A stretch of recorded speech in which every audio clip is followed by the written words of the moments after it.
but give me a moment. I'm going to go and get myself a can of Red Bull, some drink for the live stream. I'll be back.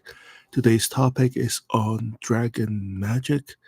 Um, we will have some discussion on the Magick Dragon and what dragon means in black magic. And well, in when if people have topic to talk about, they're welcome to bring in the discussion on anything about magic or witchcraft or anything they want to talk about in life. And once we are exhausted in our discussion, we're going to start a hypnosis session on dragon transformation, turning your soul into a dragon body, so you'll be invincible in the astral realm. And that would take about 30 minutes or so. And then afterwards, if we have time left, we will have more discussion for people who are joining in late or whatnot. And yeah, so we'll be starting in about 5 minutes. Let me just grab a can of Red Bull, something to drink, and then we will start. So if you have any questions about, well, anything, particularly black magic or witchcraft related, but if you want to ask me about anything else, feel free to do so. Just write them down in the chat box, and then when I come back in about 2 minutes, we will talk about that. All right? Talk to you soon.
All right, so I'm back.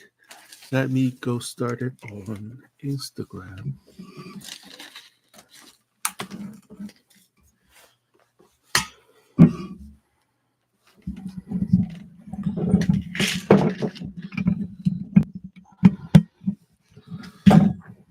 All right. So yeah, I'm having a bit of an episode of autoimmune disorder, and one side of my body is not quite working right. So like my left side is completely swollen. So like things are moving on a slower pace today. I apologize. Okay, let me log on Instagram.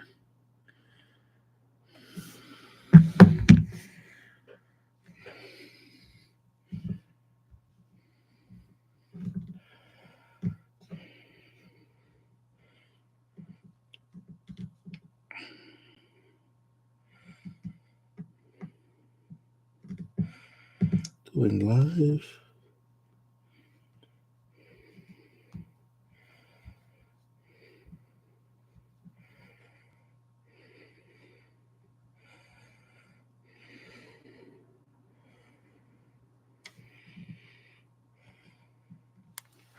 All right, so we are live on. All right, what you're hearing there is cracking open a can of Red Bull. Oh shit! Okay, it's open. Okay, the last few can. Oh, so it's actually a Monster Energy, so it's a bigger can. So at least I have more liquid for the live stream.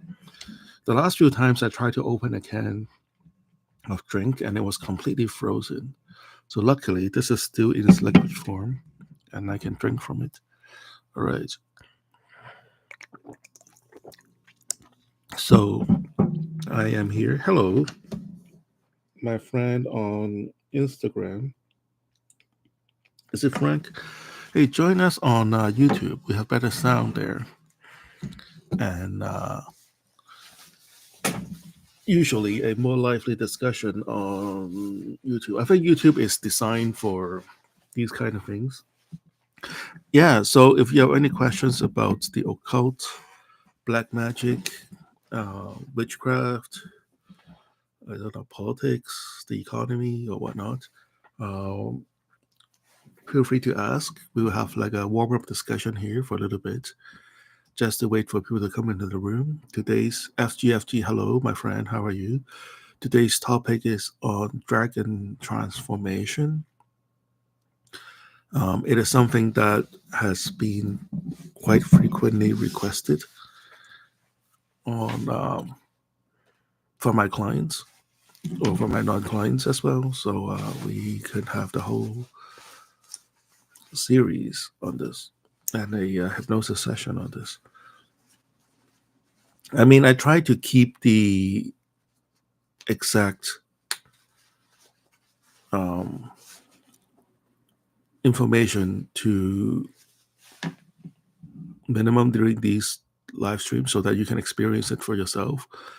And all the things that I can find and all the knowledge that we can find about, all these entities and, angels and demons are from, sources, right? Like people wrote about it, how they experience it. So it's good to know these things, but I also don't want you to get stuck into forcing yourself to have these experiences, as I see some of my clients would do. Like they were having a very profound experience, but it doesn't quite match what they read in the books. So they would readily discard some very profound experience they enjoy with rituals or hypnosis or a whole set of experience interaction with the divine. They will readily discard those because of their well-intentioned research into divinity. Like they will read about, what Jesus is or what God wants them to be. And those are opinions from their pastors. Those are, even if you go further back, right, those are written records from the ancient. You can call it scripture or whatnot. The people who wrote it obviously wanted to last longer. So like they added some spices to make it sound like it is infallible or whatnot. And then people read those experiences and then I feel like it needs to correspond to those experiences. If not, it is a false experience. It's kind of like, I see a lot of YouTube videos and a lot of shamans from all religions and say if it doesn't quite follow exactly what that pastor said, it is a false god, right? Which is like, well, they can believe whatever, right? But they have no right to tell you that your experience is false. So just keep that in mind as you and of course, like I guess like what we're doing here is far more advanced than people just go to church on a Sunday, right? Keep in mind that religion is designed for the mass, right? Like literally, that's what the word Catholic means, is to popularize. Like literally to popularize. I guess like in this case, it's to popularize the teaching or quote unquote teaching of Jesus, which is, well, let's not go too deep into that, the controversies, right? But like, and in order to control the population, everybody needs to have the same experience, which is evidently false in every measurable way. And they would admit that because, their use of extreme forces to make people agree with them that a certain experience is right and a certain experience is wrong. Um, you know, if that is your religion, more power to you. Feel free to do whatever makes you happy. But for us, black magicians, for us who is renegades, sort of, for us who want to find our own spiritual path, right? Um, I'm just saying a lot of my clients fall into the trap of measuring themselves to what the book says or what quote unquote known knowledge is, right? Uh, most of these clients are very well educated and they have done all the research and all the homework before contacting me, which is great. And like I said, and if you're listening, you know who I'm talking to. And I'm not just speaking to one or two people, right? Like a lot of the people who's listening to this right now, who are my clients, you know who you are. And I've already talked to you about this too. Is when you focus too much on the reading or the scripture, you are not experiencing for yourself for the first time. And I don't want to rob that away from you by going into too much of the details of this is what a dragon is, or this is what a serpent is, and this is what an angel is. I want you to experience that yourself. So any questions about anything before we start? I know, Frank, are you in the room? If you're in the room, say hi. FGFG and Dixie.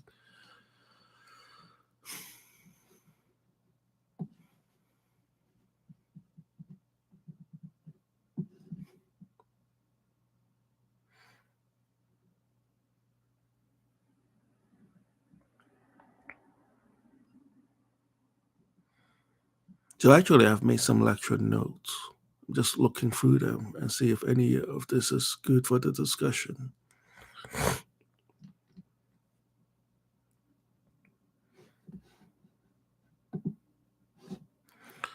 Dixie Wimber said, I have a question about my spiritual practice. Is there any benefit to fasting for a long period of time? Hi, Frank. That's a good question. I do fasting from time to time. It's good to reset your insulin level. It's good to disentangle your sensory experience from the norm in order to help you to refresh your senses in order to be closer to the divine. Have we done, Dixie Wimber? Have we done like a long-term contract with you, or did we do like a one-wish contract with you? Excuse me. All right, I'm gonna blow my nose.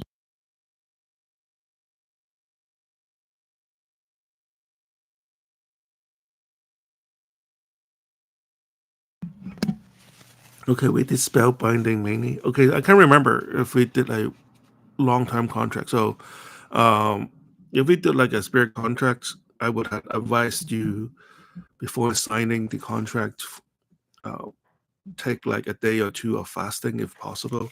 So it's also up on your personal health, right? Like from what I remember, you are in your 20s, so you should be able to do it. But I'm not a doctor. Um, an open air, if I say something, people is going to twist it around, abuse it, and then blame it on me, right? So fasting for like a few days, can you do it? Have you tried fasting before?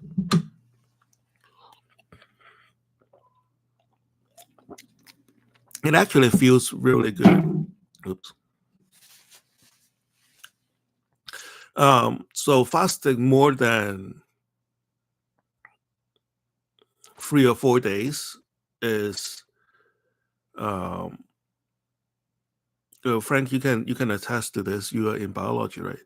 Like fasting more than a few days is doesn't have any. It's not helpful at all. Of course, I do intermittent fasting too. I find my health being a lot better if I do that. So yeah, so to answer your question, yeah, just fast for a day or two, just to clear out your all the toxins. Um, the longest I fast was about 20 days. So after the first day, it doesn't feel. I don't feel hungry anymore. Like the first 18 hours is the toughest. And then after that, it's just, how long can I go on without eating? But from what I've been told, is that after a few days, it doesn't benefit you for your health. And then, like after about 10 days or so, your body start eating itself. So, but I have seen studies, uh, not very good studies. These are studies based in Russia. Take it for what it's worth. Um, there were people going through cancer treatment, and they were fasting and water fasting for an extended period of time, and they were in like a near a pond and a river, so like there's a lot of moisture in the air. And from what I've been told is that if you don't drink water for a few days, your the pores in your skin will opens up and start absorbing water. And for those researchers have found that it benefits them, their longevity as a cancer survivor or cancer patients. So there's a lot of truth in fasting. So obviously, I'm not the expert in fasting. I've done it a few times. I've done a lot of reading on it, but there are people that are expert on it. Um, so if you can, fasting for a few days, it should be fine. Have you tried a ketogenic diet before?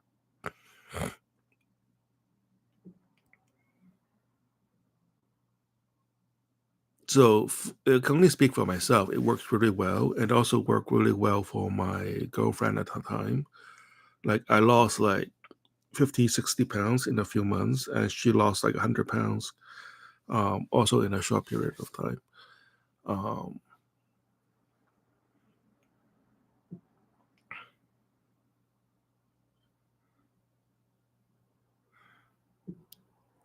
all right. Yeah. So if you have been joining me if you heard it from the beginning, I'm having a bit of a health issues.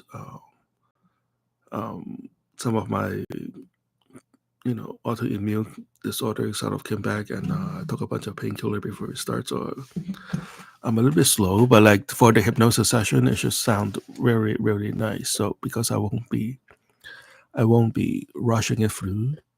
I found that I found that my clients really appreciate those days when I'm not as sharp. Like if I am, um, I don't want to make it sound bad, but like if I haven't had my coffee yet, or if I have to take a few painkillers before like a therapy session, they love that because I'm not talking over them.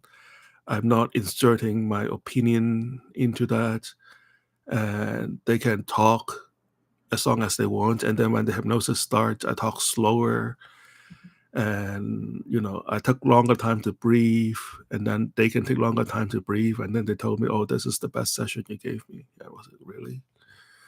All right, thank you, and let me go back to bed.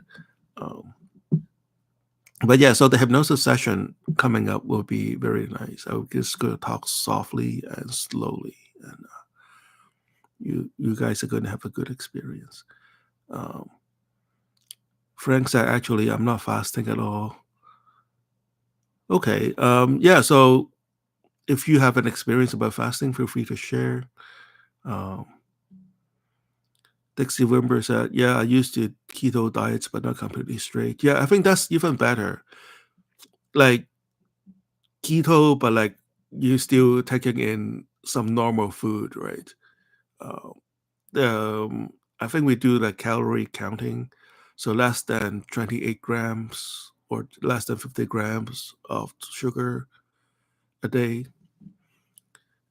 That's what I did. Okay, so I'm not an MD. I'm not suggesting anything.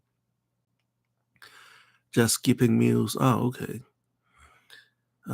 Modern monk, nun, priest said, "Hello, my friend.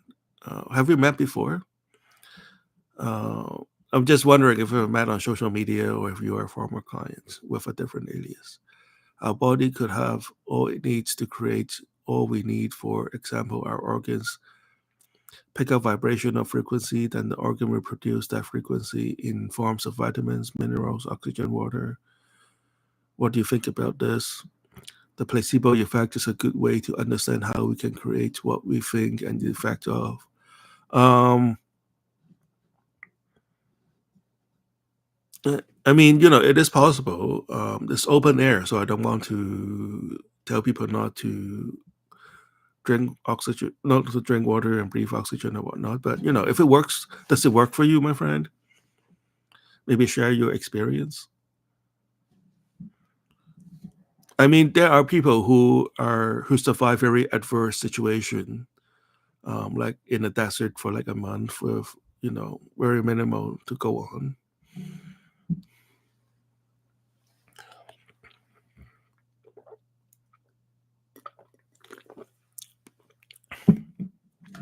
I've heard of breatharian. All they do is breathe. What do you think about this? Um, Not an expert in that. I've heard about that too. There are Buddhist monks who can go on a few months at a time without consuming anything. Um, Obviously, this is open air.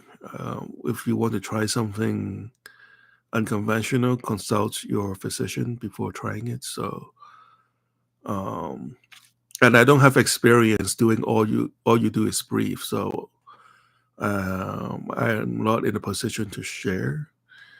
Um, have you tried that before, my friend?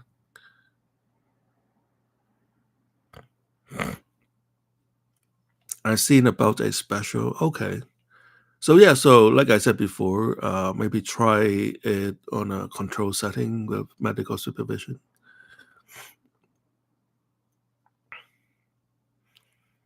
Dexy Wilmer said, "I'm reading magic books now. There's so much meditation currently." Oh, what are you reading, my friend?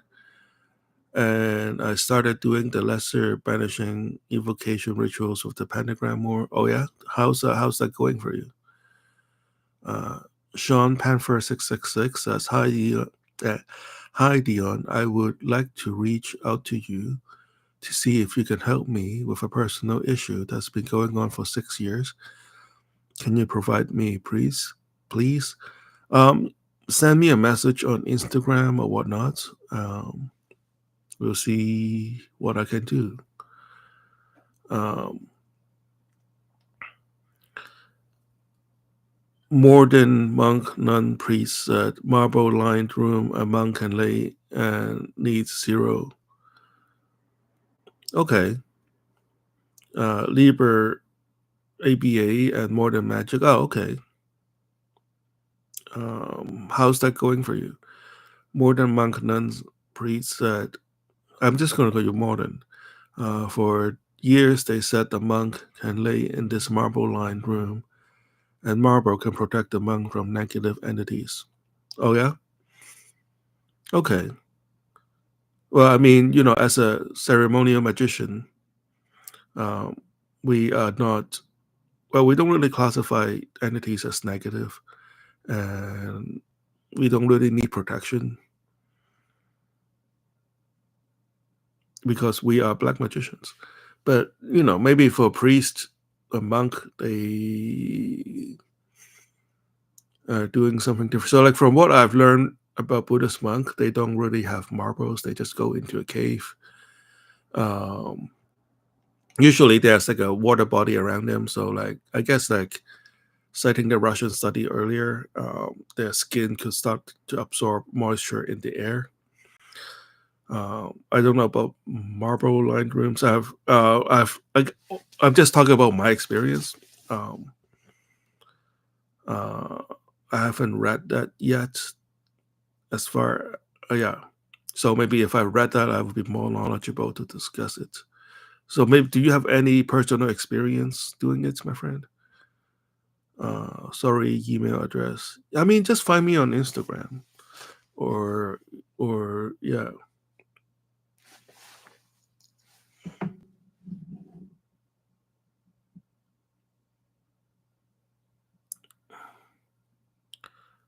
I feel like the lesser evocation ritual helps me evoking powers of spirits, planets. Frank said I have to shower at the moment. We'll join again in a bit soon. Okay, enjoy your shower. Uh, clean your body and clean your soul. Dexy Wilmer said I always used to do the banishing before a ritual, but now I mainly do evoking ritual. Yeah, I think that is like a evolution for all black magicians. We have been told to do banishing before and after. But if you're going to evoke somebody, right? Like, there's really no point in what are you banishing? It's kind of like swatting away water. It's like kind of like moving air around. Um, and then afterwards, if you want the spirit to hang around to help you, like, why are you banishing it afterwards? It's Of course it's going to cause some chaos because you are committed to changing your life to bring forth the changes that you seek. If you don't want any changes in your life, then why do rituals or magic, right? Just keep doing what you're doing.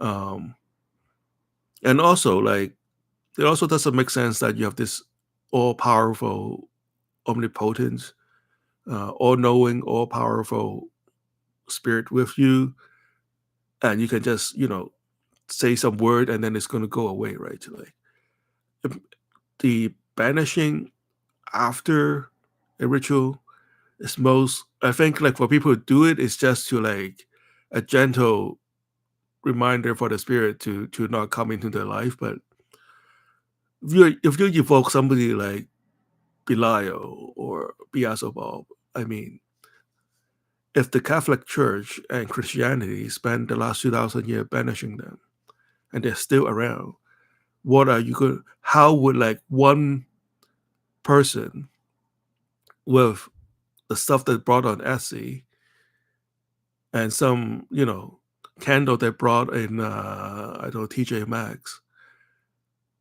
I don't care how powerful you are. You're not going to banish Beelzebub. You're not going to banish Azeroth, right? The spirit you just summoned. So yeah. So what I'm saying is you are experiencing a natural evolution. Like, most black magicians will start off by the book, um, clearing the space before and afterwards. But after a while, it's not like it does anything negative. It's just like an extra unnecessary step, right? And if you're a black magician, you welcome all entities in your life. You, like, going back to Morton's point, um, we don't really see any entities as negative. It's just like spirits that you are not communicating properly or you're not teaching properly. It's like kind of like school, right? There are no bad kids. Only kids that you are not educating properly. You get what I'm saying? So if you're like or I won't say you, right? For us, like a experienced black magician, we welcome more entities into our lives, right? Because this is what we do. Um, Dexy Wilmer said, "Yeah, I noticed a big difference by switching from banishing to evoking rituals, and you're also, like, sending out a signal to the astral realm when you do banishing rituals that you're not welcoming them, right? You get what I'm saying? It's kind of like a beautiful girl, but like sending out this signal that she doesn't want to talk to anybody at a bar, and, like, sending every man away, or when they buy them a drink, you know, And then at the end of the night, she wonders, like, how come nobody buys her a drink, or how come nobody talks to her, right? Well, because that's the energy you're sending out. That's the message you're sending out when you are banishing spirits. Unless there's too much, right? Unless it's like too much, you can't handle it, then you burn some salt, right? Other than that, there's no really good reason as a black magician to, hello, my friend from Instagram, um, as a black magician to banish spirits. Or maybe if you're just like starting out, or if you're complete civilians, or if the idea of like demons just scares the shit out of you, then you do some banishing. Other than that, but like I said, if you're reading a book on black magic, it's contrary to what you want to do, right? Okay, so like that's my rant on banishing rituals. Dexy Wimmer said, I think I will mainly use the banishing ritual if I do the middle pillar ritual. All right, yeah. I think like we have come to a point. I think this is like the juncture in magic where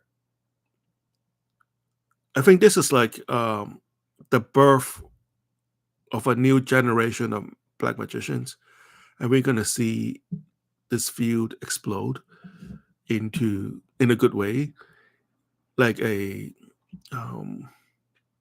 so in biological evolution, there were some periods in time where the speciation exploded, like was the Precambrian explosion, that's what they call it, where but biodiversity just exploded in the number of species. So like my point is we're going to see like an explosion in black magic where people were starting to receive the knowledge, and we're confident enough to switch things around, and you are going to see all kinds of new rituals and practices coming about in the next like 5 to 10 years, and being able to communicate it too. And then people are going to have the enough scientific mind to test them out and to see which one is the best. Like I said, so like going back to your point, Dexter Wimber, is the way you're going to do the middle pillar ritual. Feel free to modify it to best suit your personal life, right? Like do some simple high school level studies, right? Like you do your middle pillar ritual and you change this one variable and how it's going to affect your life. And then you add in banishing by the book. And then after a while, you say, what if I evoke a certain spirit at a certain point in the middle pillar ritual? And then see what happens. Yeah. So I think you are smart enough to do that.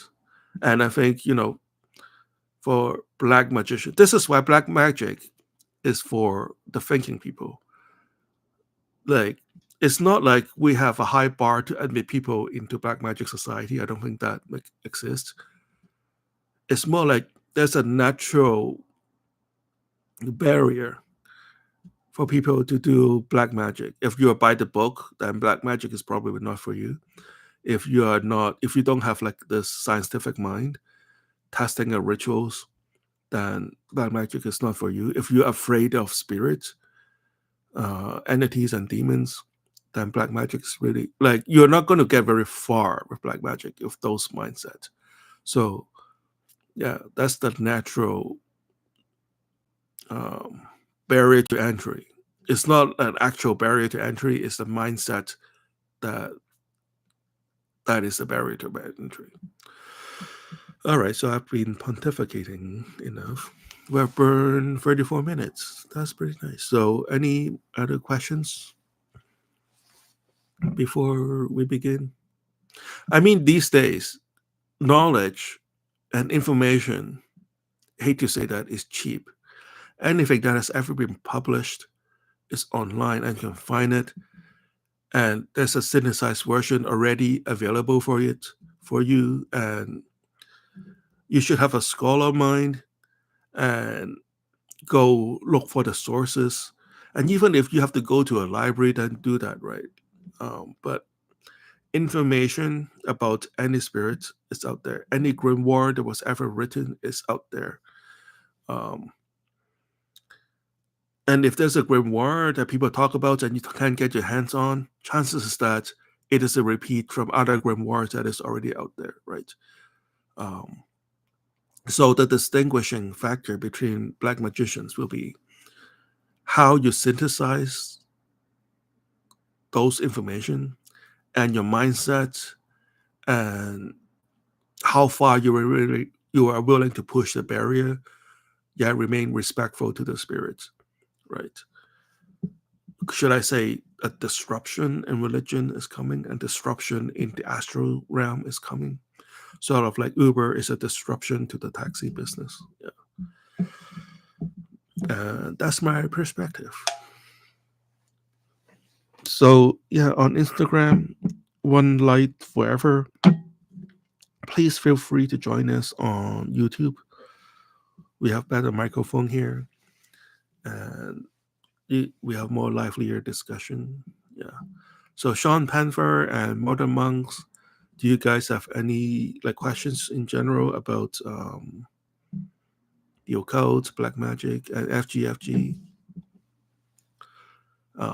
We will start the hypnosis session in about 2-3 minutes if we don't have any other questions.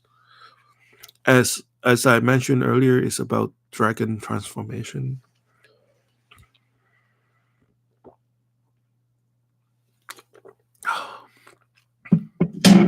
Oops.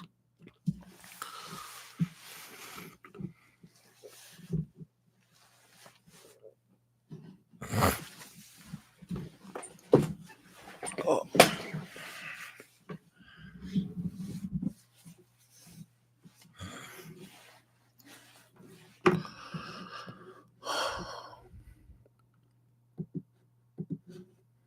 So yeah, I didn't even have time to make coffee before today's live stream. So if you hear like a metal can popping around, that's a can of a Red Bull. It's actually a monster drink.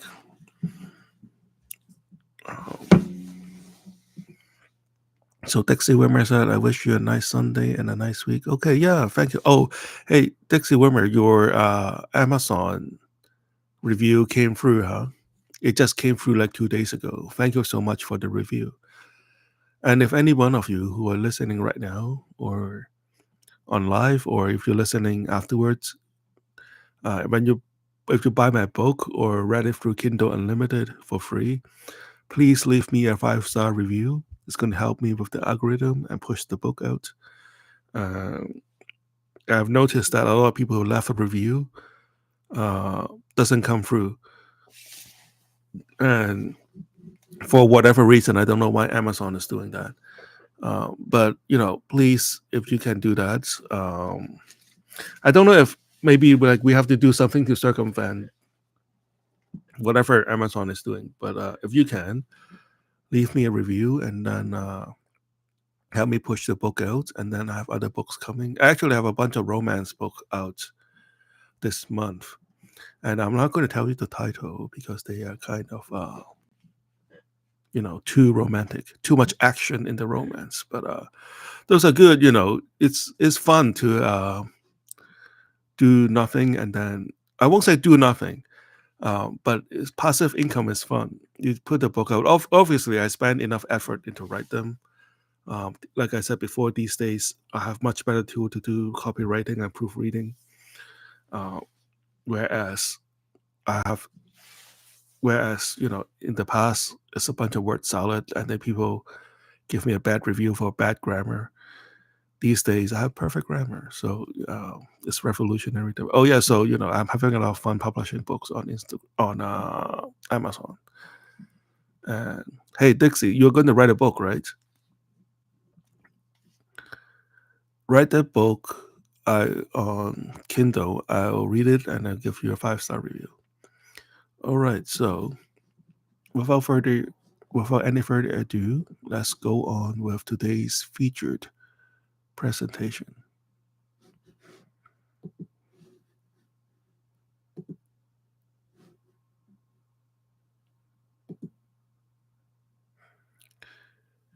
Dixie Wilmer said, I've been writing more again, but it is a long road still. Hey, just plan your book. It's not that hard. There's enough books that teach you how to write a book.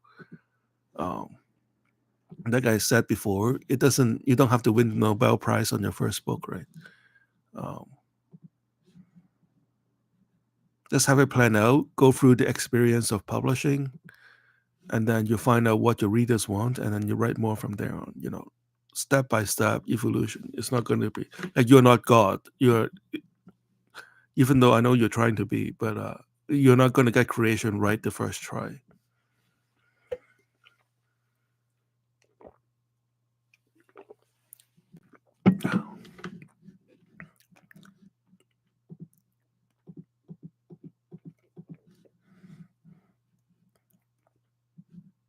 Oh yeah. All right, on to today's featured presentation. Hypnosis experience on the dragon spirit transformation.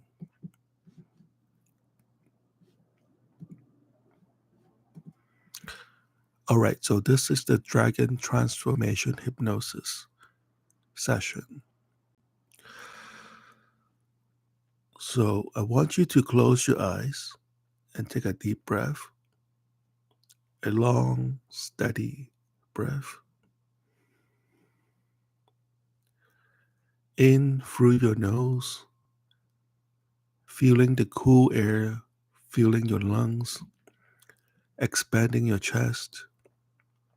Hold it in for just a moment. And exhale slowly. Releasing all the tension you have been holding on to. That's it. Just let it all go. As you breathe out, feel my presence beside you, warm and steady, as though I've taken your hand, guiding you gently in this moment.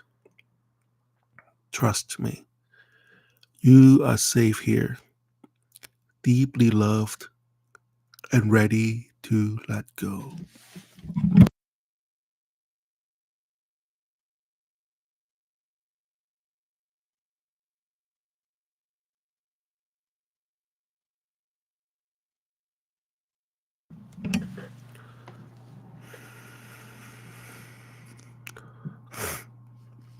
Let your awareness move to the top of your head.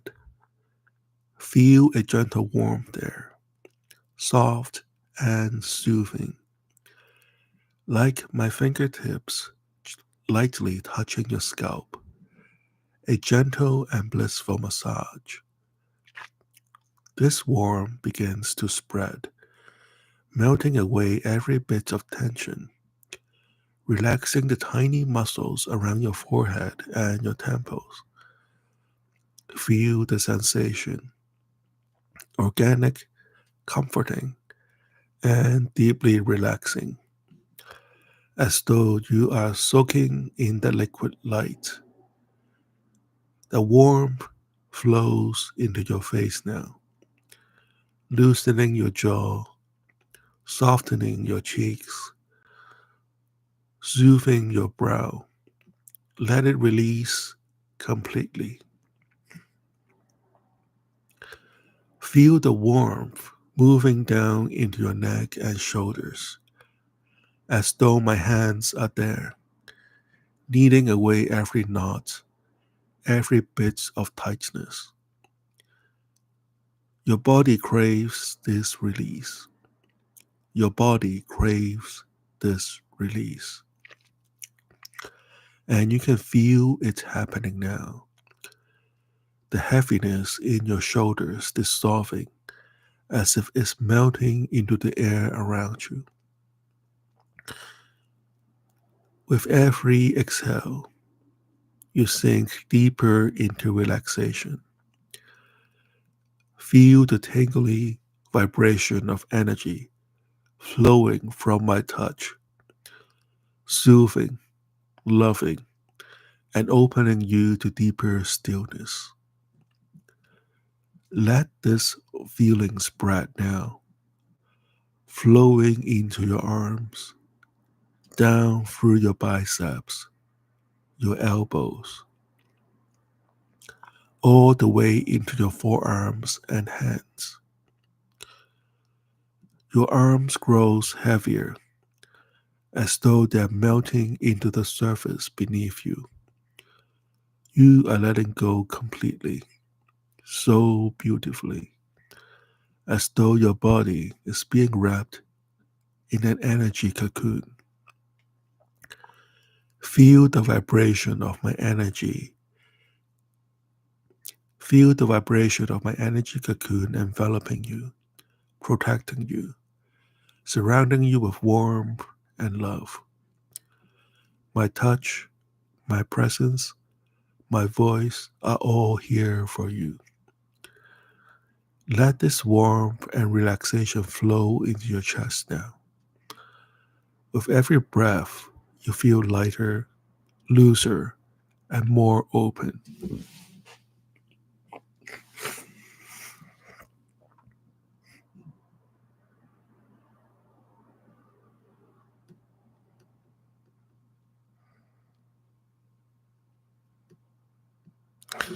Feel the warm energy moving down your neck and shoulder, as though my hands are there, kneading away every knot, every bit of tightness. Your body craves this release, and you feel it happening. And you feel it happening now. The heaviness in your shoulders are dissolving, as if it is melting into the air around you. With every exhale, you sink deeper into relaxation. Feel the tingling vibration of energy flowing from my touch, soothing, loving, and opening you to deeper stillness. Let this feeling spread now, flowing into your arms, down through your biceps, your elbows, all the way into your forearms and hands. Your arms grow heavier, as though they are melting into the surface beneath you. You are letting go so completely, so beautifully, as though your body is being wrapped in an energy cocoon. Feel the vibration of my energy cocoon enveloping you, protecting you, protecting you, surrounding you with warmth and love. My touch, my presence, my voice.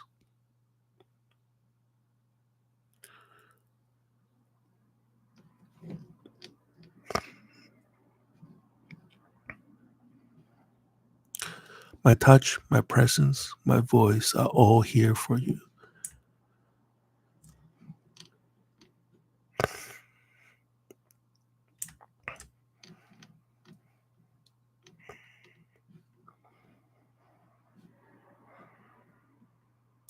Let this warmth and relaxation flow into your chest now.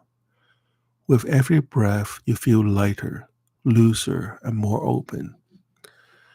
The heat spreads across your chest, radiating with love, trust, and connection.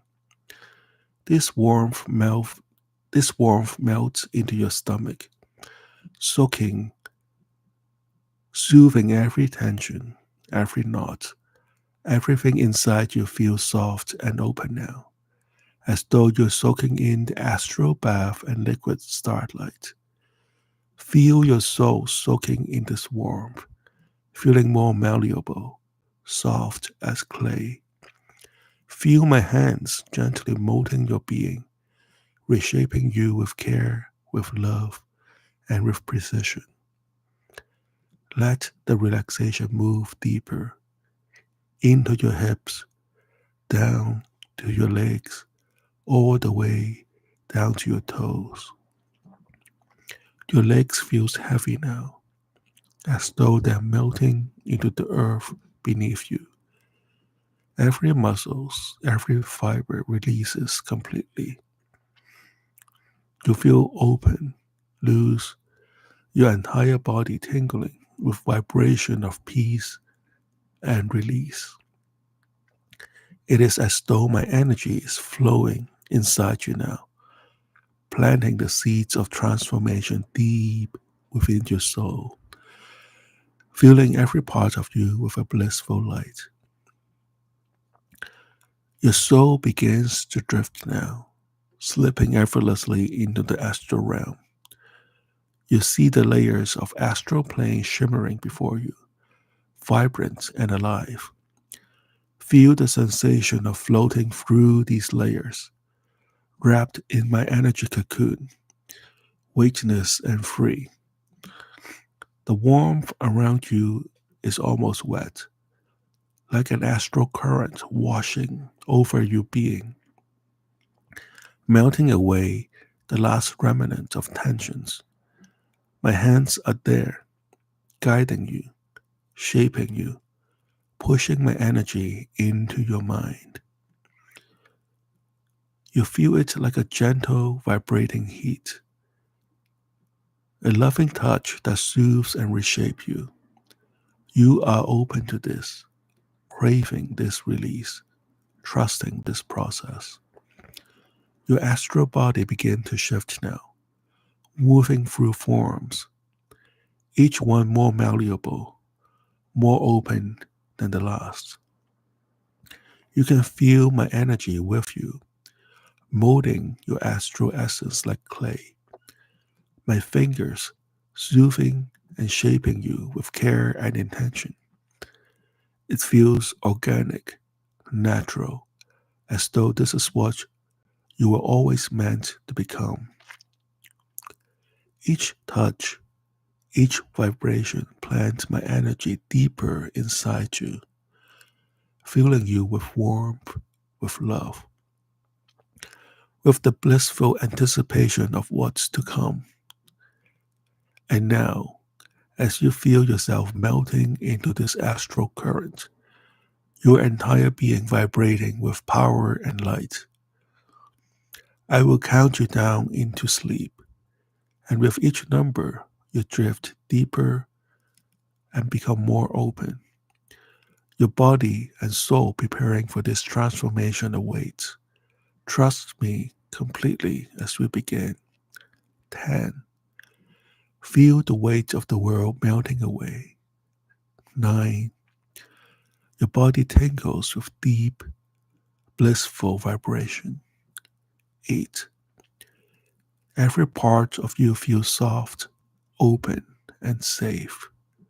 7. My energy flows inside you, warm and loving. 6. Deeper now. My hands are reshaping you. My touch is feeling you. 5. Every part of you tingle, vibrating with release. 4. Trust this moment. Trust me. Time to let go. 3. Feel the astral light soaking into your soul, leaving you weightless. 2. You are on the edge now, completely open and ready for the transformation ahead. 1. Sleep now. Sleep and get ready for the transformation to come. Now I want you to feel my presence beside you as Dion, your spirit guide, step forward. Feel my essence, my energy wrapped in the form of your spirit guide. I'm here with you, beside you, guiding you every step of the way. My long hair flows gently, my glasses glinting softly, and it is my eyes that captures you, deep, filled with infinite wisdom, understanding, and love. As you look into my eyes, you feel a deep sense of safety. a knowing that you are loved, cherished, and protected. The bond between us, between you and me, is unbreakable. Whenever you feel anxious, whenever you feel uncertain, all you need to do is squeeze my hand. My touch is here, soothing you, grounding you, comforting you. Trust me. Trust in this moment. Trust in the journey ahead. Dion's energy envelops you, fueling you with warmth and bliss, filling you with warmth, a blissful tingle spreading throughout your body. With every breath, my presence grows stronger, deeper inside you. I reach into your soul, planting deep within you the seed of transformation. You can feel it.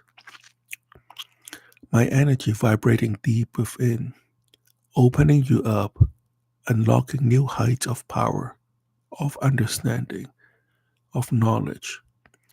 My hands are gently molding you, reshaping you, pushing you to become the powerful dragon that you always meant to be. My touch, the energy that flows between us, goes deep inside, pushing past every limit, every barrier. You are open now, fully receptive, fully trusting, allowing this transformation to take place.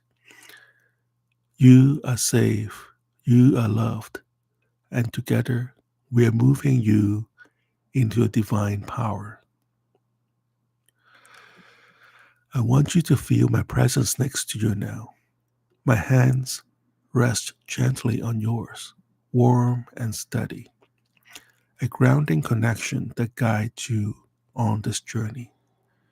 Trust me, feel the bond between us, strong and unshakable, built on love and deep understanding. You are not alone, and together we will uncover the magnificent dragon that is within you, a transformation destined for you. Let my words wrap around your mind like a protective cocoon, holding you safe, holding you close, and cherished as you open up to this profound experience. As you breathe, notice your entire body begins to tingle, as though every nerve awakens in joyful anticipation. A warm vibration begins in your fingertips, traveling up your arms, down your spine, and into your legs. This vibration is organic, alive, carrying the seed of your transformation. Trust this feeling. Allow it to grow. Let it take root deep inside you. Beside you is where Dion stands, my presence growing with every serene power, as I am your guide and your protector in the astral realm. I will be reshaping your very essence.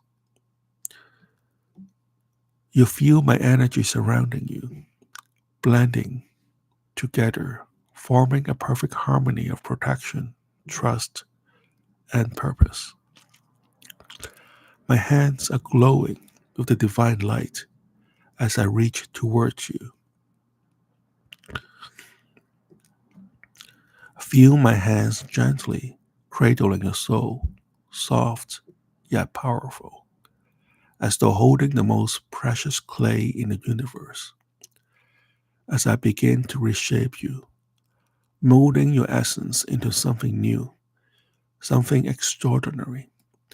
My hands join you, steady and confident, and together we begin the sacred work. You are safe, and with each touch, your soul begins to shift, elongating, expanding, growing into this majestic shape of a dragon. See it now in your mind's eyes, your chest broadening, powerful and unstoppable. Your arms stretch, reshaping into mighty limbs that ripples with strength. Feel your spine extended, a tail emerging as a natural extension of your being. Your wings, as they begin to form now, immense and radiant, unfurling behind you in a brilliance that takes your breath away. Imagine the sound of them, like 1,000 whispers of wind merging into a single blissful vibration. Feel my hands dive deeper into your essence. My every movement is deliberate. You feel my hands reaching into the core of your soul, to the, to the very threads of your DNA. Watch as I begin to rearrange those threads, pulling apart the old patterns and weaving in something new, something more powerful. Glowing strands of dragon DNA now flows into you, organic and alive. You feel it immediately. A surge of warmth, a flood of energy so overwhelming, so blissful. And feel these DNA merging with your own DNA, transforming your very core, your very being. Feel the dragon genes integrating seamlessly into your body, as though they are always meant to be there. Every cell of your body vibrates with this new life force, this dragon energy that is pushing into you, filling you, charging you with divine power. The vibration grows stronger, a deep hum that resonates in your bones, your muscles, your soul. This is you now, a being of endless potential and infinite strength. The energy continues to flow through you, wave after wave, filling you with joy and bliss, with a love so profound, it feels like it might overflow. Trust this feeling. Trust this feeling. Let it come. Let it fill you. Let it reshape every part of you. Your old limits are gone now, replaced by boundless potential. Feel the warmth spreading through your chest, radiating out every part of your body. Your heart beats with a new rhythm, the rhythm of a dragon, strong and steady, filled with purpose. You begin to sense something new, something you'll begin to sense something new, something something vast and infinite. This is your cosmic authority, a natural part of who you are now. Feel it settling into your being, knowing that you're connected to the fabric of the universe. You're more than just a dragon. You are a cosmic creator, timeless and eternal. Your very breath carries the power that shapes the world to create and transform with ease. Every inhale fills you with divine light. Every exhale release a wave of create. Every exhale release a wave of creative energy. Look at your wings now, fully formed, glowing with celestial light. They are vast, magnificent, filled with the essence of the cosmos. Feel the power, the strength. These are your wings of light, a reflection of your celestial, a reflection of celestial sovereignty. your rightful place among the stars. Spread them wide and let the energy envelop you. And let their energy envelop you, protect you, uplift you. Feel your connection to the elements now, stronger than ever before. Fire burns brightly in your core. Water flows through your veins. Air fills your mighty wings, and earth grounds your immense form. All this element merges within you, unified and harmonious. This is your elemental transcend. This is your elemental transcendence, the perfect balance of force that makes you whole, invincible, and divine. Now I want you to hear the voice within you, merging with your own. This is the voice of the Creator, your voice now, carrying the power that shapes reality itself. Speak it aloud in your mind. Feel its vibration resonate through every part of you, through every part of the universe. You are the source of initiation, the keeper of divine knowledge, the embodiment of the divine will. This is your truth. Feel and see Dion steps back now, admiring his work, his expression of deep satisfaction and love. I'm still beside you, steady and strong. Together, we guide you to take your first step into your new form. Feel the ground beneath you, solid and unyielding, as though the very earth welcomes you.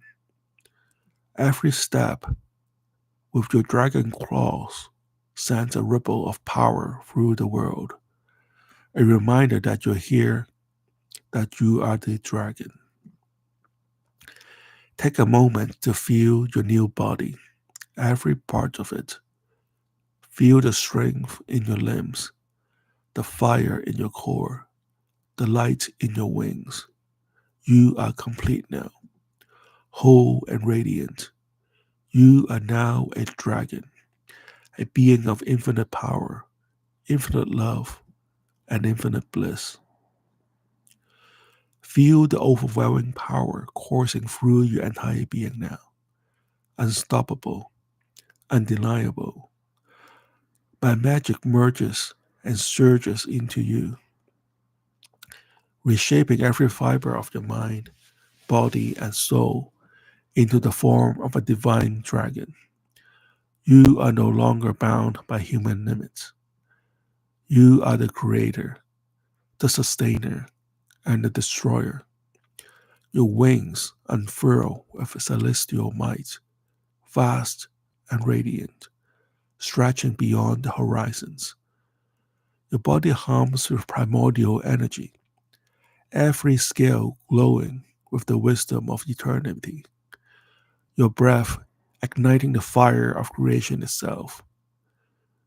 You are ancient and eternal, filled with the memories of countless lifetimes, holding the knowledge of the cosmos within you.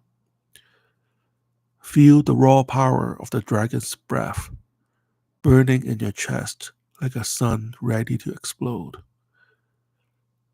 With every exhale, you unleash a force that reshapes the world, destroying what no longer serves and creating anew with infinite purpose. You are fire, the essence of transformation, the heartbeat of the universe. In your hands lies the power to destroy mountains, to breathe life into the barren lands, and to bend reality itself into your will. Your mind is sharp, your will unyielding. The ego you hold is not fragile. It is divine, a beacon of your limitless potential. Stand tall in your dragon form, your divine sovereignty radiating from you like a blazing sun. You are invincible, a prime a primal deity of fire and wisdom, commanding the respect of gods and mortals alike. Each motion you make, each thought you have an impression of cosmic will. Trust yourself, trust your power, for you are the embodiment of the eternal cycle, breathing life, holding balance, and viewing destructions with purpose. You are no longer becoming, you are a dragon. You are the divine dragon. Now, feel yourself beginning to rise now, slowly and gently, with an energy coursing through you like never before. Your body hums with the power of dragon within, every cell vibrating with purpose, with divinity, with strength. The seed of the dragon I've planted deep inside you is fully awakened, vibrating with new potential, pushing you toward greatness. Feel it, trust it. It's time to seize this moment and turn every part of yourself that's been waiting.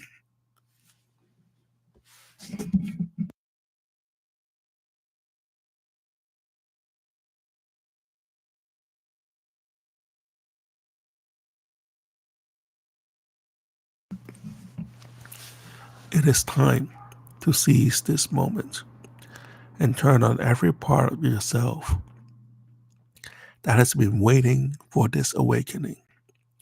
Turn on your leadership.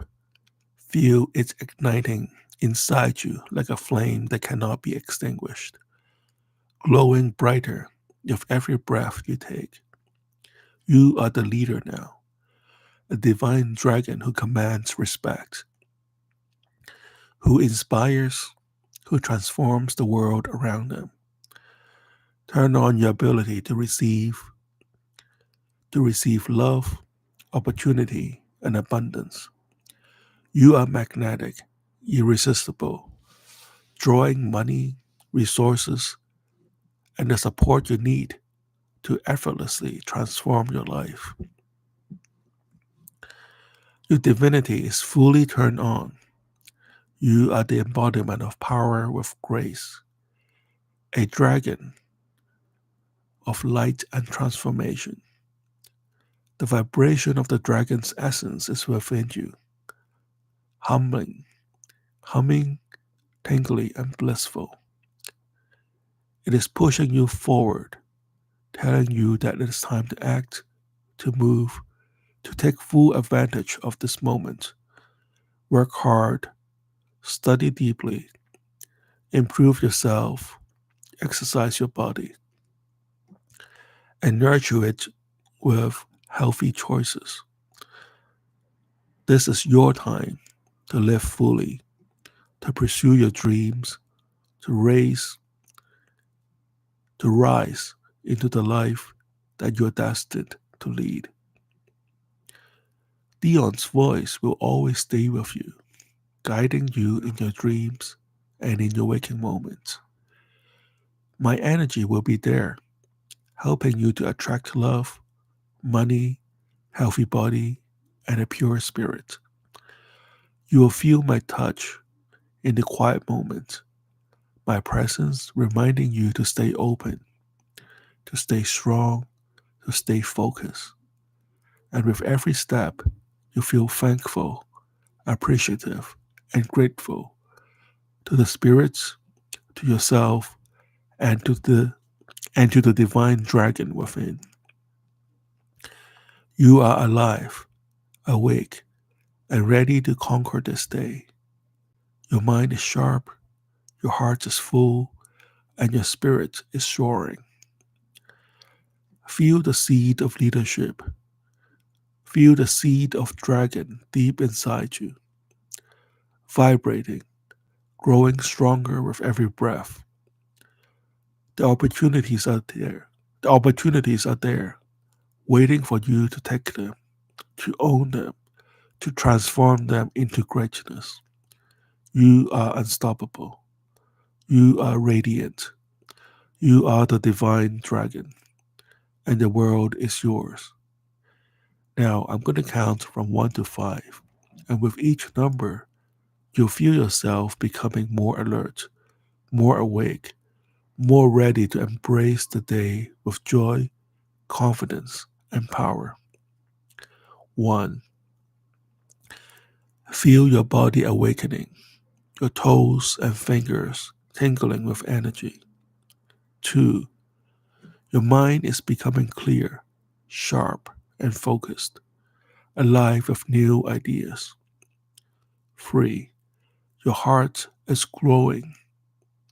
Your heart is glowing with gratitude, with love, with divine bliss. 4. Your energy is vibrant, your spirit humming with unstoppable potential. 5. Eyes open, fully awake, fully alive. Welcome back, my divine dragon. This is your time to soar.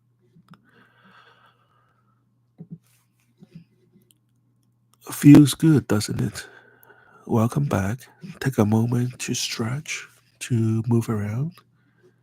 And when you're ready, come back to this room and then we can continue the discussion.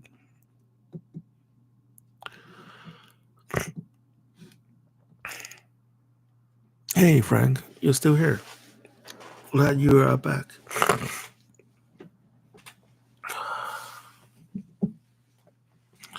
So, Frank, do you have any questions about black magic or occult or witchcraft? I know you have a lot of questions. Just don't ask it.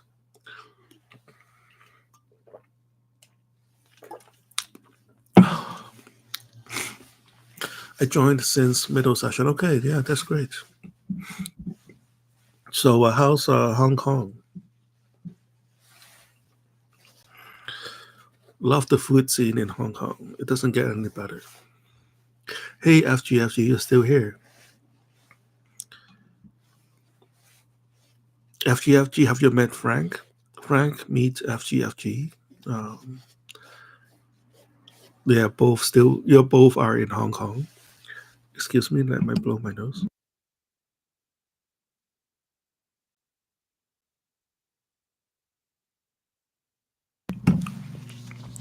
Yeah, so I think we have a lot of black magicians in Hong Kong these days.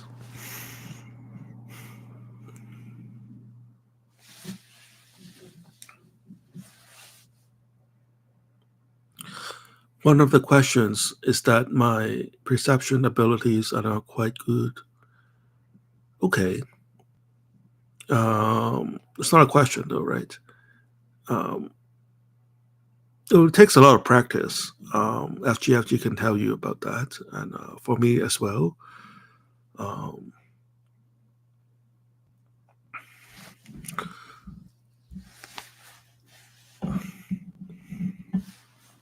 like my third eye seems not getting open. So like third eye, it's more a metaphor.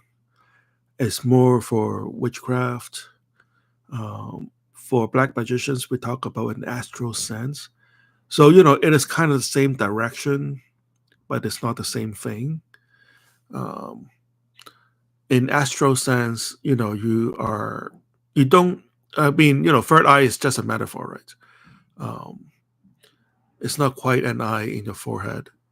Um, you need to shift your consciousness, the vibration of your brain, to meet the vibration of the spirit that you're trying to connect, or they will come to you and try to work with the what your wavelength at the time. Um, you just need to do a lot of rituals. Do you know how to scry? Well, look up scrying. Um, Sean Panford says, "Thank you. Have a good day." Oh, thank you, Sean. Always good to have you around. Um, Yeah, so also I want you to start thinking something grander and um, more to the wavelength, to the spirit that you're connecting with. Um,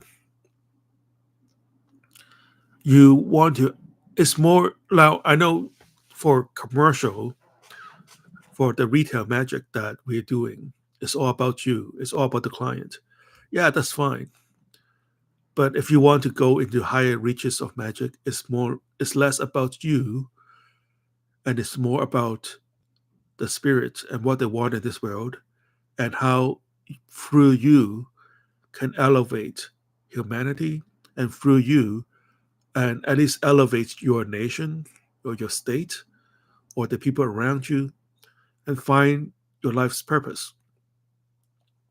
Um, the spirit, the high level spirit that you're evoking, will entertain you for a while.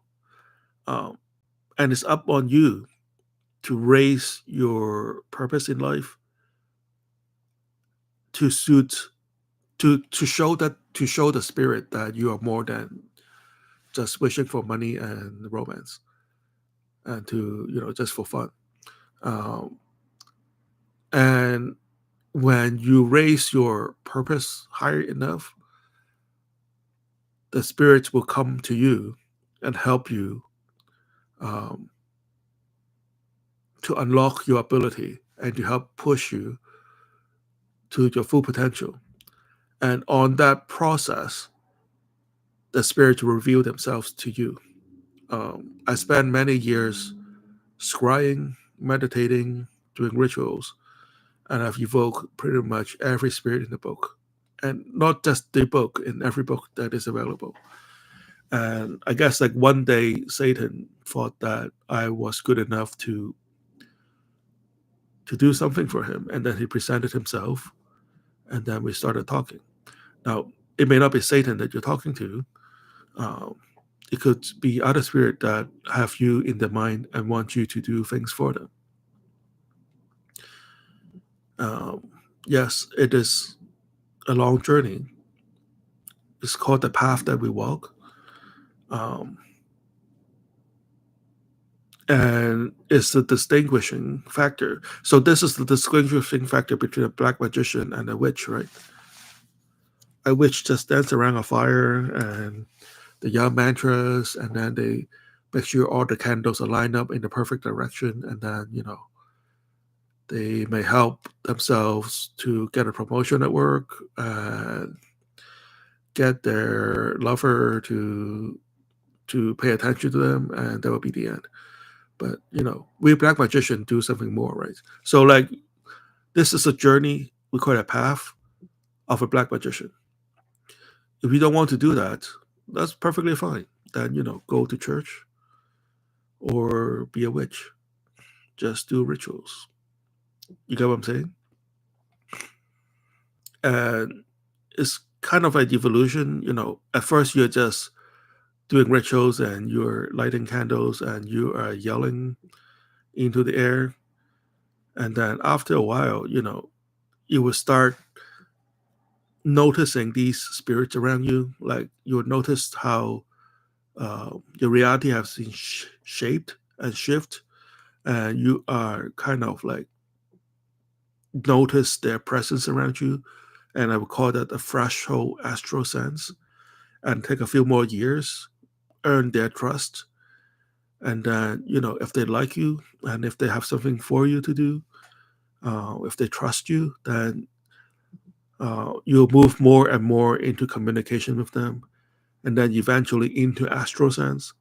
And even with astral sense, there's always more astral sense to gain, and that is just like a minimum qualification to do what the spirit to walk to become a higher level magician, right? It's kind of like it takes forever to get your license to practice medicine, but when you receive your MD degree, your physician degree, that's not the end.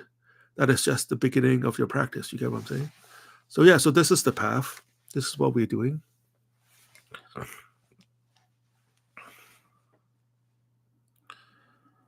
Frank said, it seems like a long journey and not really. I prefer to get into sorcerer, but more related to demons. Well, that's what I'm saying. Sorcerer is more like a witch.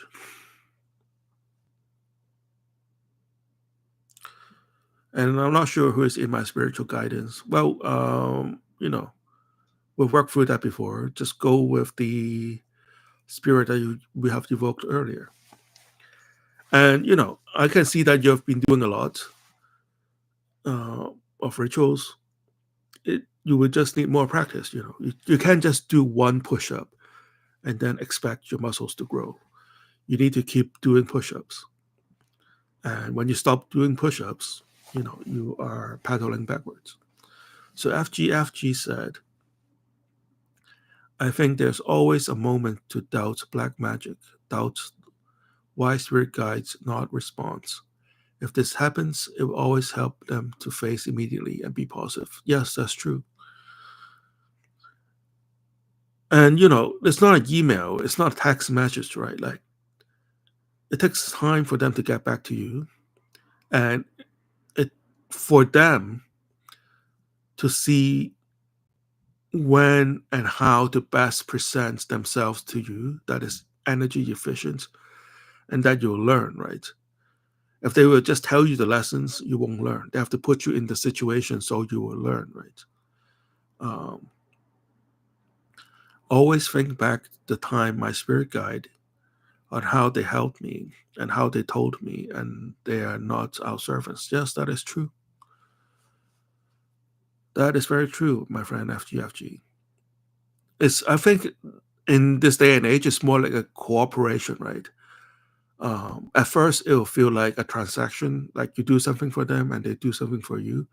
And after a while, they will just naturally learn what you need, and they're going to open the path, and your wishes will come true before you even make the wish, and you will do things naturally that they don't have to tell you what to do. You are just through your everyday life and through your work, you are already helping them to achieve their plans on earth. And it's a natural, I won't say symbiotic, but more like a friendship or like a partnership. Um, as you do things for the spirits, they will reward you, and you will take whatever they reward you as resources to do something more for them. So this is the path of black magic. And FGFG said, and if I am in a difficulty, think this is a test from them to show them that I can solve it because they have expectation on me. Yes, that is very true.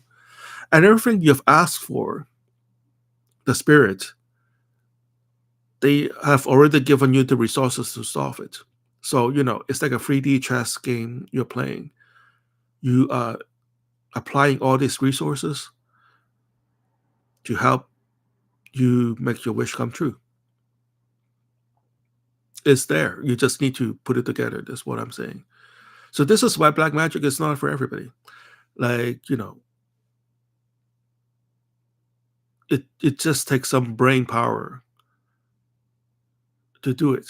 And you have to elevate yourself. You have to elevate your level. Um,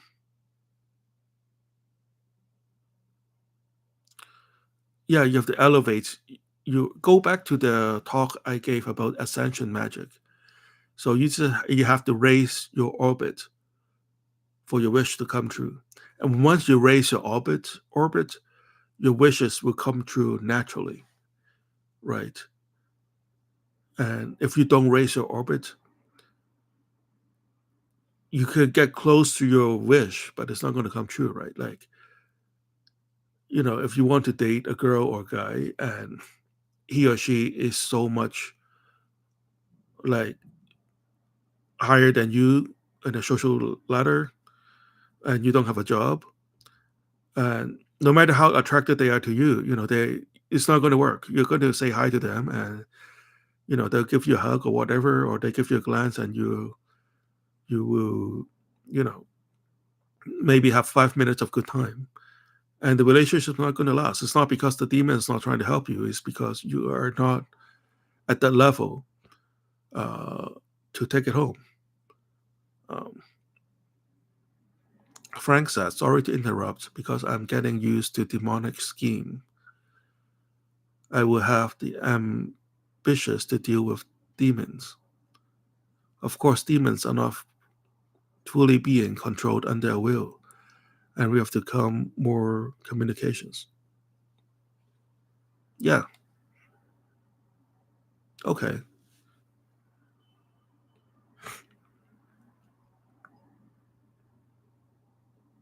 Give us more context.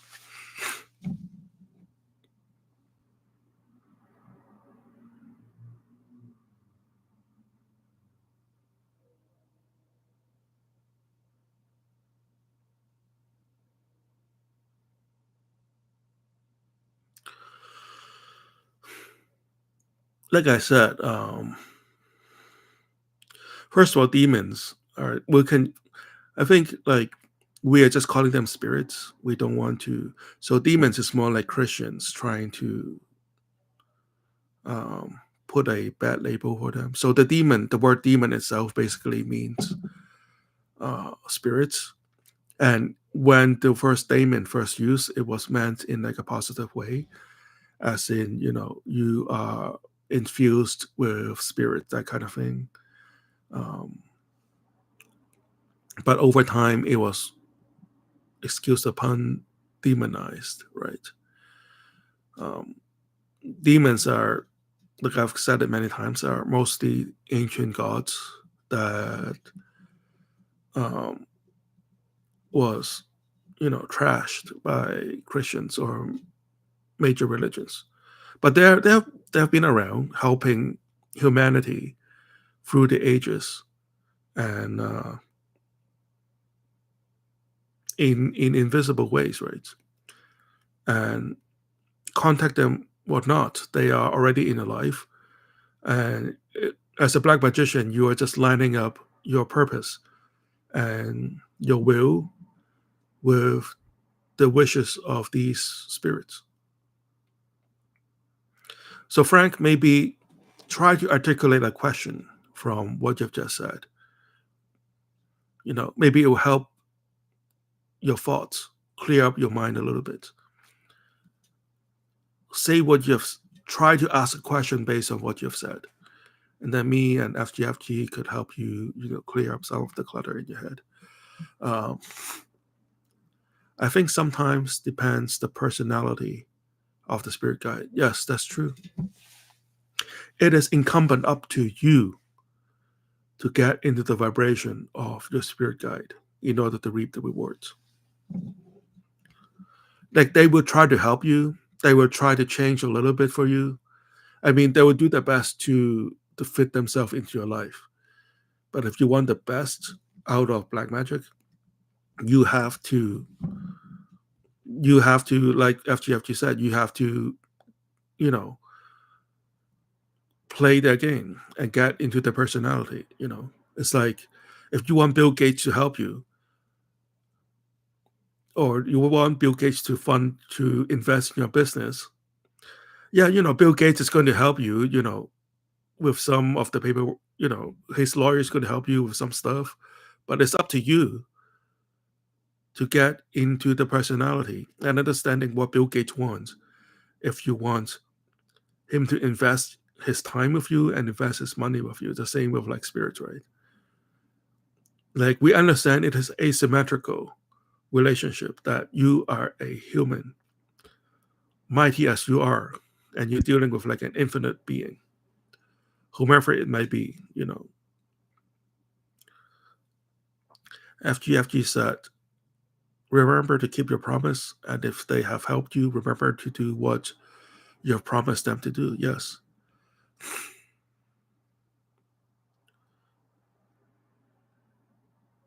It should be. To obsess with demonic power will exhaust your soul. Uh-huh. Okay. Interesting thoughts there.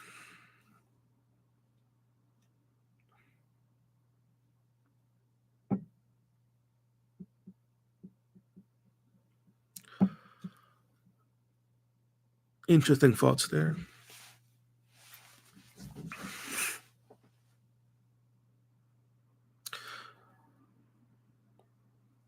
Not sure if it is what we do as black magician. Like as black magician, we are obsessed with spiritual power, and it doesn't exhaust our soul; it empowers our soul. So maybe Frank, maybe as a role model, if you want the good stuff, you have to. I'm just maybe suggesting a new mindset that you have to get into the role of a black magician. We are not just yelling mantras and dancing around a fire and lighting a candle in a certain way. That's sorcery, that's witchcraft, more power to them. But if you want a higher level of power, you have to get into the role of a black magician and to,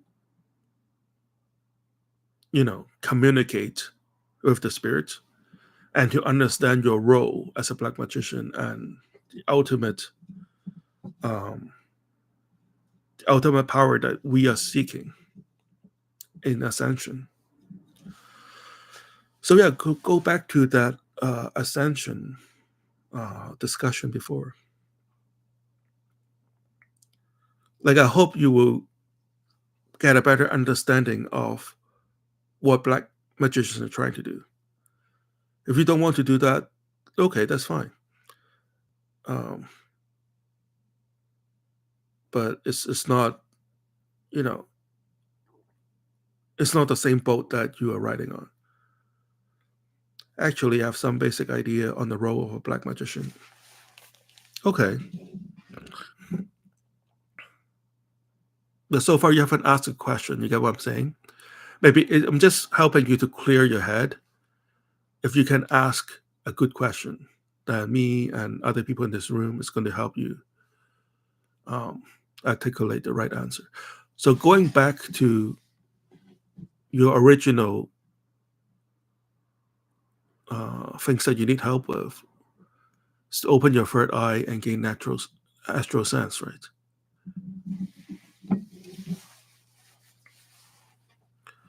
Um, maybe. Okay, so what is your idea of opening your third eye, right? For us, quote unquote third eye and astral sense is to have direct communications with these spirits and to gain our astral body and to move through the astral realm with ease.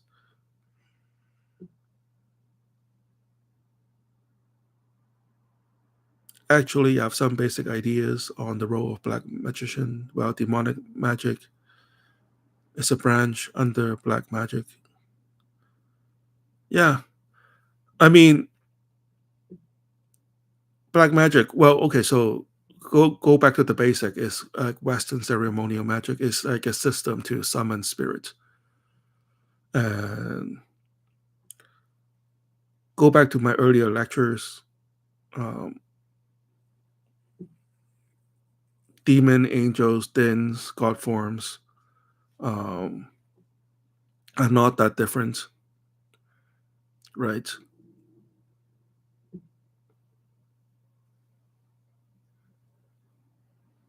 Okay, yeah.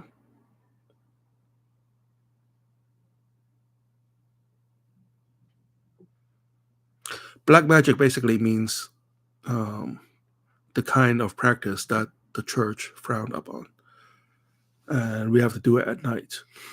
So, like this, like the things that we're practicing are more scholarly. Um, we summon the spirits to help us elevate ourselves, and I won't even say demons are classified differently. You know, a lot of quote unquote demons are kind of like demigods and folk spirits, and a lot of the quote unquote demons in some grimoires, in some literature, they were angels. In some other literatures, they were god forms, right? January from my spirit guide, from the Ascoatia. In some grimoires, so in Ascoatia, she's a demon, a duke of hell. In earlier German grimoires, I've seen her listed as an angel. I have seen her listed as a din before, a jinn, like a din, like a genie before. So like a quote unquote demonic magic is sort of a broad brush that I think is more a showstopper than something that moves our energy, right? So yeah, well, you haven't even asked a question, Frank. Like I said, ask a question. Trust me. Articulate the question. It will help you clear your head. Black magic doing it at night, so that's black. Yes, exactly. Or out of sight of the church community. White magic is like going to church and pray. That's white magic. And witchcraft is just witchcraft. Now, witches like to call themselves white magicians, white magic. Okay, whatever. They can say whatever they want, but it's not really. It's really not what it means. But anybody can take any word and make it what it means. So I guess like for witches, the differences between witches and black magician is like black magic actually knows the spirit that we are working with, right? And witches are just going through a ritual and then hoping some wandering spirit could help them. Like Spirit of the North is kind of like you go to the north, you face the north, and whatever spirit that is walking by and see that you're asking for help, and the nice one will stop by to help you. Whereas in Black Magician, we know who we are talking to, white or black. I work with angels too. I know precisely when I'm evoking Archangel Sandalphon for finance. I know exactly what he wants. I know exactly my role is. I know exactly what the opportunities are. Right. So like, obviously I'm biased. Right. So that's more like what a black magician do or demonic magician would do. So whereas witch would just they say they're going to they say they have a spirit in mind, but they don't. They don't understand what it means. And they don't quite have the astral sense to direct communicate uh, to that particular spirit. That if you see a witch having a spirit with them, they're just pulling in the name and just slapping it on the ritual. I can't articulate a good question at the moment. Come on, man! You are a scholar, right? You're in grad school. You're a PhD, right? You're taught to do this.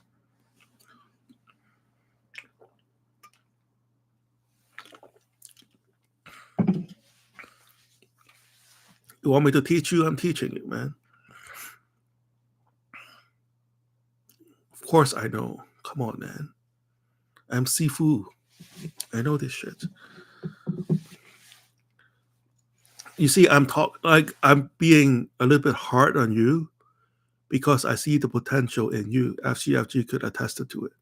If I'm too nice to you, that means you suck. That means, I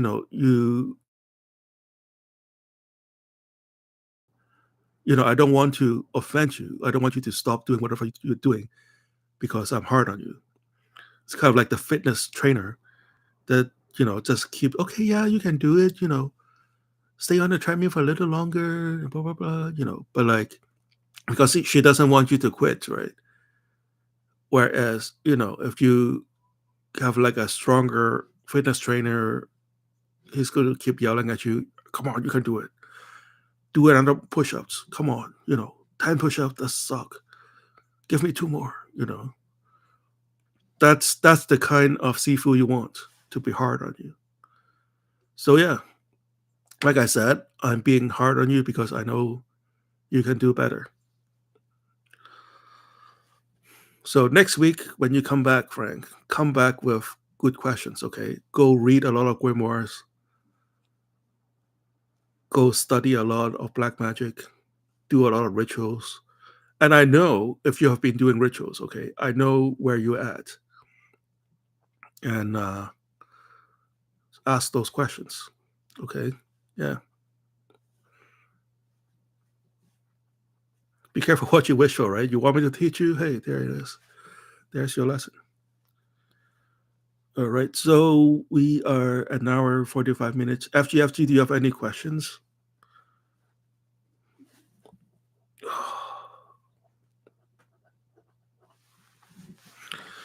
I had a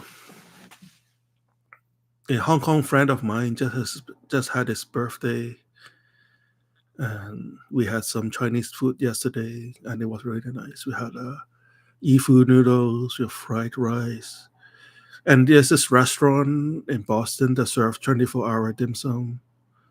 So we were there at dinner, and then we ordered like a bunch of dim sum. We're not leaving you alone. That's not what we're doing. If we were to leave you alone, I wouldn't be talking to you, right? Yeah. So it was a good time. Good Chinese food. We have some Koreans on the table, and they were shocked at how great the Chinese food were. With some fried tofu, that was great. Um, we got some Peking duck, that was delicious. Yeah.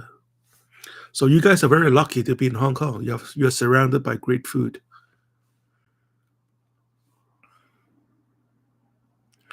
So in any case, we have a good discussion today. The time is an hour and 46. If you have if you have questions, please feel free to ask now or forever hold your peace until next week. If you're here and you haven't said anything, feel free to say hi so I remember you. So thank you everybody for being here. Frank, FGFG, Dixie Wormer, Morden Monk, Nuns Priest, Sean Panther. Hope I didn't miss anybody.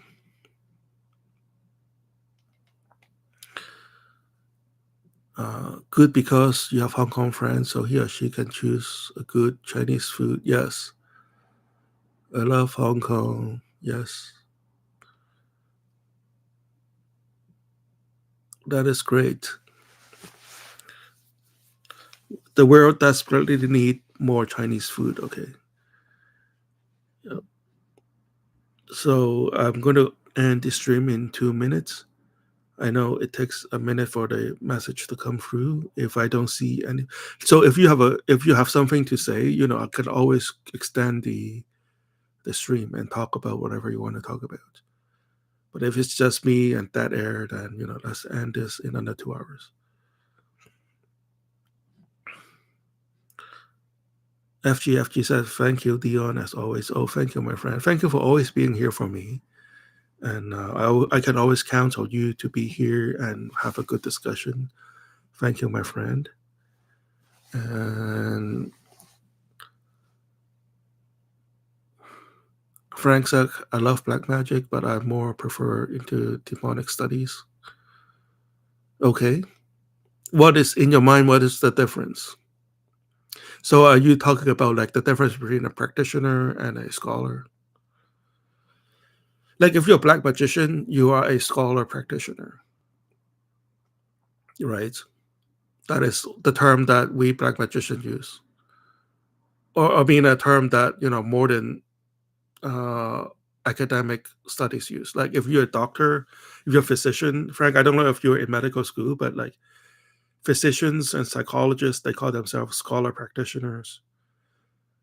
Even like in the military too, if you're like a major or you're a colonel and above, you call yourself a scholar practitioner of military studies. You're a scholar practitioner soldier. Um, so in a way, we kind of need to do both. I'm not sure if that is a distinction you're trying to make.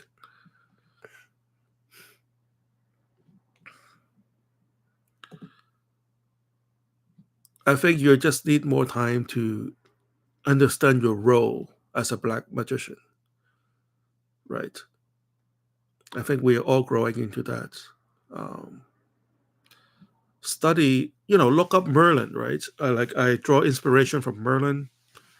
Um, he's like an archetype role model for black magician. Do you know John Dee? He's like a good like archetypal black magician. You can like a good like ancient mentor that you can shape your your your development as a black magician or demonic scholar.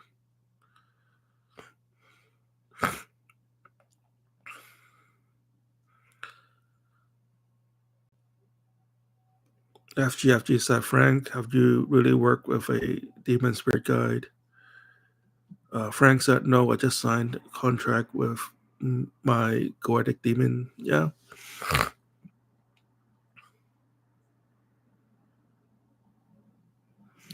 I don't think it is a spirit guide, right? Do you have a spirit guide?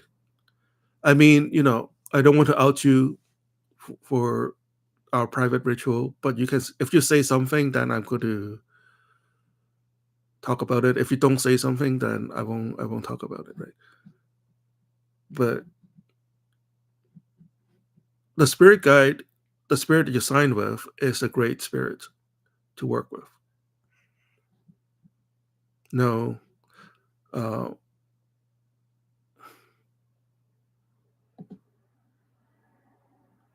I would say, pick a spirit, at least for now. I mean, they're happy to help you along. And when you develop to a certain level, and if that spirit guide feel that you have learned everything from him or her, they will recommend you to a different spirit guide. It's like a evolution. Your first spirit guide will always be there for you, kind of like your grade school teacher. And when you reach a certain level, or when they feel that you need to be learning from a different spirit, they will send you to a different spirit. Well, pick your spirit guide though. So Frank said, "No, I haven't encountered with my spirit guide." But pick a spirit that you want to work with regularly. That will be your spirit guide for now.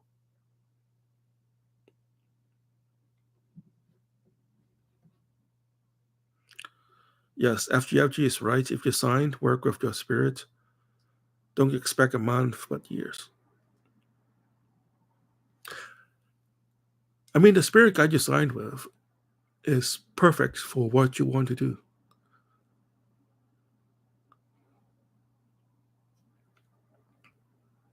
So keep working with him. There you go. Just keep working with the spirit you signed with. You don't make it too complicated. Unless you want to work with somebody else, then give thanks to the spirit that you've been working with, and then keep that altar around. But set up a new altar with your new spirit guide.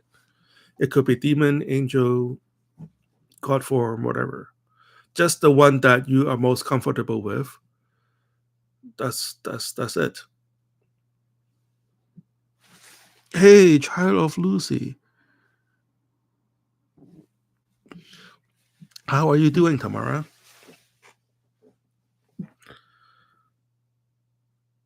Good to see you here, my friend. I know you don't like to say much on live stream, but yeah, very happy to see you here and thank you for joining us. So, Child of Lucy on Instagram, we are just having a discussion on spirit guide and uh, astral sense and overall the role of a black magician.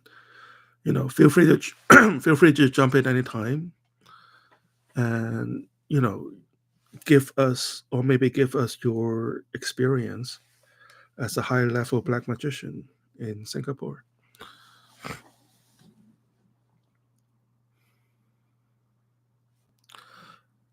Frank said, let me check my spirit guide ASAP. Can we say Siri is a spirit guide for me? Yes.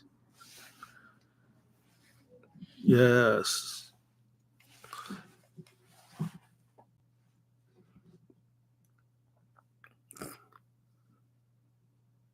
Unless you have a strong feeling about somebody else, right?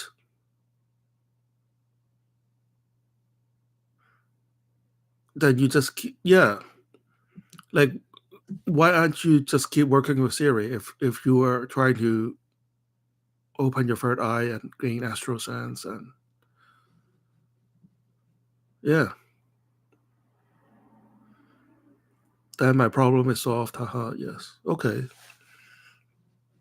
And we meet once a week or whatnot, hopefully for now, for the foreseeable future. But black magic is still very much an independent practice kind of thing.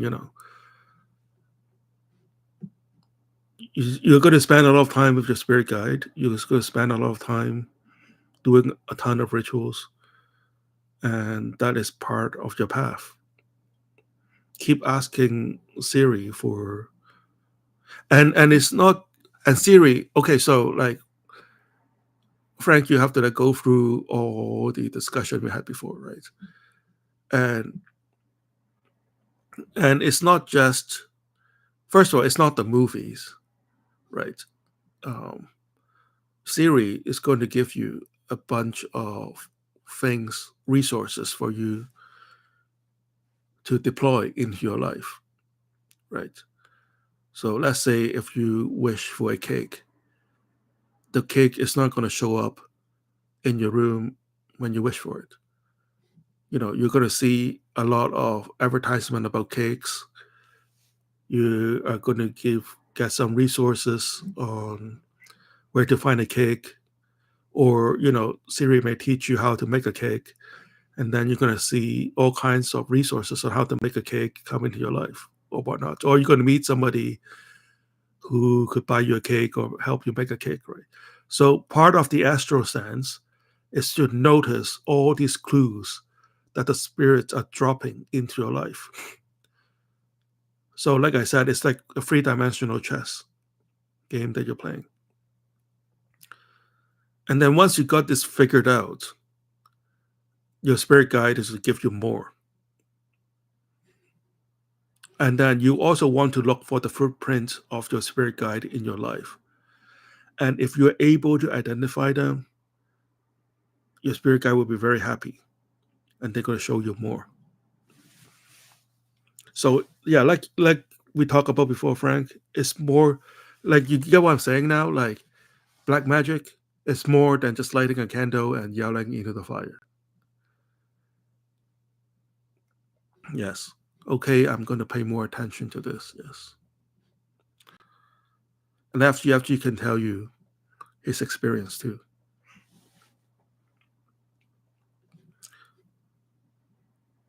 And have your goal line up with exploring your full potential. Your wish is more for you to direct your energy. Have a clear goal that you can direct your energy. It's more for you, less for the spirit. And as you pursue your goal, and if you pay attention to the shift, physical shifts, like things that are chaotic in your life, like if things doesn't work out the way you want, it's not bad luck. It is your spirit guide rearranging it. So that is part of their language speaking to you, is how they rearrange your life. Then you see through that, oh, that is Siri trying to help you. And you are trying to follow that path. It could be very different from how you envision it to happen. Okay, I'm going to pay more attention on this. I don't have big wish or go, hey, come up with it, man. Like when you apply for graduate school, like and you don't have something that you want to research, do you think you can get in? Or, well, these days everybody could get in, but like, do you think you can get much out of graduate school or finish your dissertation, right? Yeah, work on elevating yourself, and your goal should be to elevate yourself, elevate your nation and the people around you, and elevate humanity. This is why you wear the black hat as a black magician. You're not a witch. It is, but it's not the final goal, of course. Like, you're gonna change and you're gonna evolve, right? I mean, if you take your goal from your high school, it's not gonna be very nice. Well, once you reach 20 years old, like, for your goal as a 5-year old is to get your bicycle and eat a lot of candies and play video games, right? So of course your goal is going to change, and your spirit guide is going to help you. It's going to show you what it is like to live in a higher level. You get what I'm saying? Like, with what for, like, let's take an example for somebody who have been living in a small town, and their only restaurant is Burger King and McDonald's, and that is the only frame of reference, right? And the only goal that they could probably make is to eat a lot of burgers and to get the most expensive burger on the menu. And the spirit guy is going to come in, and he's going to shut down the McDonald's or whatever, or make you unable to buy McDonald's burgers anymore. And he's going to show you what a real burger is like. Maybe you have to make your own burger, or you're forced to go to the next town, and there's like an independent restaurant that were making fresh burger every day, fresh patties, and you're going to taste that and you're going to say, wow, how come I've never experienced this burger before? So in a way, your spirit guide is going to show you goals that you haven't thought of before, but you have to like have the intention to move in that direction. Or you're going to miss it, right? So your spirit guide is going to cause some chaos in your life, but at the end, he's trying to show you what the good things are. Like I said, the last live stream, whatever you think big money is nothing compared to what the spirit guide could be bestowed upon you, right? Whatever you think a good burger is, it's nothing compared to what your spirit guide is going to show you. Or maybe, you go to the next town and they don't have burger, but they have pizza. And you taste the pizza and you're like, oh, wow, this is much better than a burger. And then when you go home, you're going to stop eating burger altogether. That's the joy of black magic. Is so much more powerful than witchcraft and sorcery. You get what I'm saying? But okay, so this is a good discussion today, and so let's end this on a high note. Frank said, understood, but black magicians are different from sorcerer and witch. Yes, they're not mutually exclusive. I mean, okay, so let's go for the history part. So witchcraft and sorcery are more like folk remedies. And during witch hunts, the inquisitors would document the practices of witchcraft and sorcery and folk magic. And who are the people that do these documentations? They are scholars. So this is why when you read books on witchcraft are very similar to book on black magic, because black magic is written by scholars, university professors. And the books that you read on witchcraft are not written by witches. They are written by scholars, mostly from Inquisition, by interrogating quote unquote witches and sorcerers. So this is why books on witchcraft read a lot like books on black magic. But they are very different. They evolve differently, should I say. If a witch's spell works for you, well, do it. I'm not saying don't do witchcraft. I'm just saying that that black magic is different. And once you see the distinction, you are on your path to higher evolution. Can you work with both? Yes, of course. But you'll feel like you're stuck on the first gear.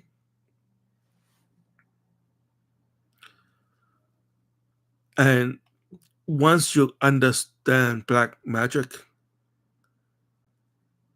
then once you understand the good stuff, once you try the good stuff, then you wouldn't care for the average stuff, right? Like, can you drink